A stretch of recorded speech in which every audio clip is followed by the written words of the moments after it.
แม่พี่น้องป้องปายเบิดสุคนเนาะ FC ทางช่องบ่ภูมิ Official เนาะสำหรับมื้อนี้เนาะบ่ภูมิก็สิมาตามแนวทางให้พี่น้องเนาะสำหรับหวยลาวเอ็กต้าเนาะพี่น้องเนาะงวดวันที่23เนาะพี่น้องเนาะก็มาเบิ่งผลมันออกนำกันเนาะพี่น้องเนาะสำหรับผลมันออกเนาะข้างบนพี่น้องข้างล่างเป็นใดพี่น้องโอ้ยเสียดายเนาะพี่น้องเนาะเสียดายหยังเสียดายที่บ่ภูมิเจาะบ่เข้าเนาะสำหรับ4นี่มาอยู่พี่น้อง4นี่มาเนาะนี่สายรูดสายวิ่งก็คงสิปังเนาะแต่ว่านี่เนาะมาแต่4เนาะพี่น้องเนาะนี่เข้าแต่4ตัวเดียวเลยพี่น้องเด้อนี่แต่ว่าบ่ภูมิเจาะบ่เข้าเนาะข้างบน05ก็ถือว่ารุดเนาะพี่น้องเนาะให้40ออก05เนาะพี่น้องก็เข้าอยู่ตัวเด่นเนาะพี่น้องเนาะสำหรับลาวเอ็กต้าเฮาเนาะก็ไปตามกันต่อเนาะพี่น้องเนาะบัดนี้งวดวันที่24เนาะพี่น้องสำหรับลาวเอ็กต้าเนาะก็ไปตามกันต่อเลยพี่น้องสำหรับมื้อนี้ก็ต้องขอโทษขออภัยเนาะถ้าสายรูดสายวิ่งก็คงสิปังอยู่เนาะพี่น้องเนาะถ้าไปสายรูดเนาะก็คงสิปังอยู่เนาะพี่น้องเทื่อบ่ภูมิเจาะให้มันก็บ่มาเด้เนาะพี่น้องเนาะบ่ภูมิก็เคยบอกอยู่เทื่อบ่ภูมิเจาะมันก็บ่มาเด้บ่ภูมิก็บ่อยากให้หลายคู่นะพี่น้องให้6คู่แต่ว่าเห็นบ่ถ้าให้ตามสูตรเก่าเนาะมันก็สิเข้าอยู่พี่น้องแต่ว่าบ่ภูมิให้น้อยเนาะ6หางเองพี่น้องก็ไปตามกันต่อบัดนี้วันที่24มีนาเนาะ68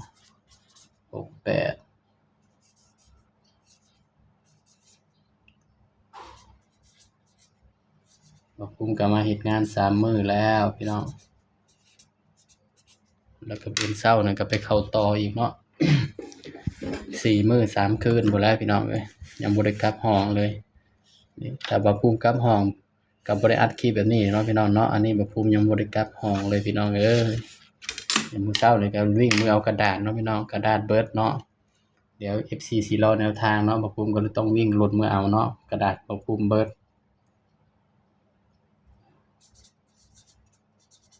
สำหรับตัวเด่นเนาะลาวเอ็กต้าผู้อื่นเด้อพี่น้องเนี่ย805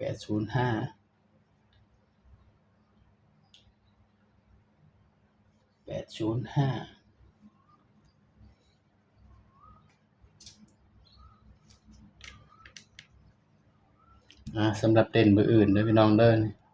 ลาวเอ็กต้าเนาะบ่ภูมิก็ให้เด่นไปที่1กับ2เนาะพี่น้องเนาะให้เด่น1กับ2เด้อพี่น้องเด้อสำหรับลาวเอ็กต้าเบอร์อื่นเนาะพี่น้องเนาะ เด่น1กับ2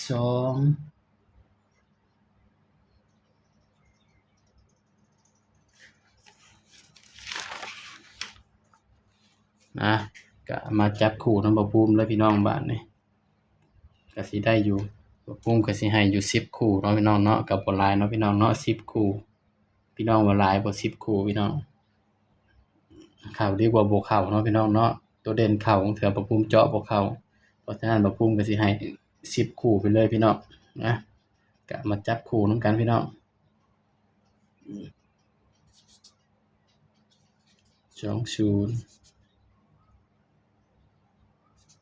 24 26 27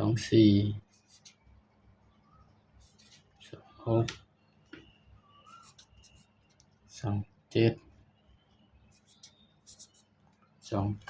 เนาะพี่น้องเพราะหยังให้เด่น2เนาะ1คือตัวรองเนาะพี่น้องเนาะบ่ภูมิก็เลยจับ2ก่อน10 14 16 17 19 2 4 6 8 10คู่เนาะพี่น้องเนาะถ้ากันบ่ภูมิก็สิกันให้แบบ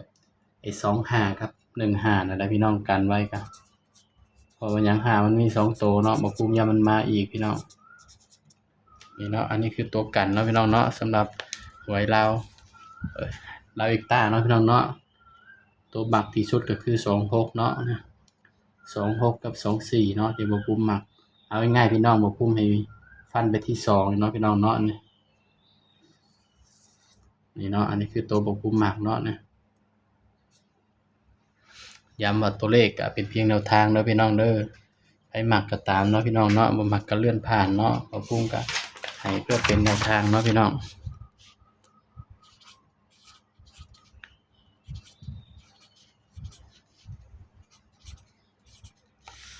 บ่ภูมิก็ให้เพื่อเป็นแนวทางเท่านั้นเด้อพี่น้องเด้อ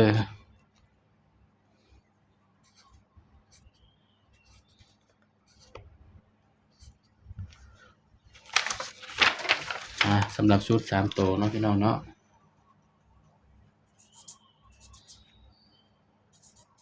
2 3 4 2 3 4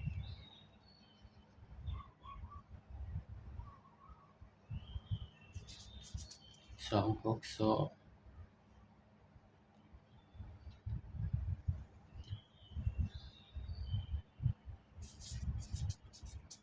นี่นะ